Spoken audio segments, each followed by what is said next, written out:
Dear Modi, ఎన్నో వ్యయ ప్రయాసాల మధ్య, ఇంకెన్నో అపోహల మధ్య ఏదో మంచి జరగబోతోంది అనే ఓ చిన్న ఆశతో మీ ఆశయం కోసం ఎంతో ఓపిక పట్టాం.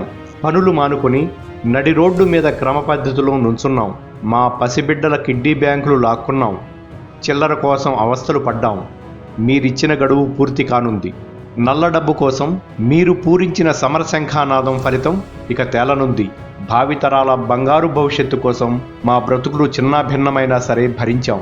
మీ పైన నమ్మకంతో సహించాం.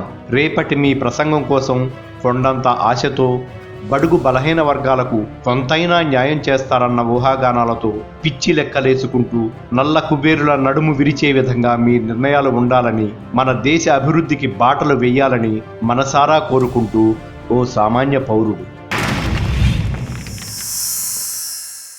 Like and subscribe Eagle Media Works.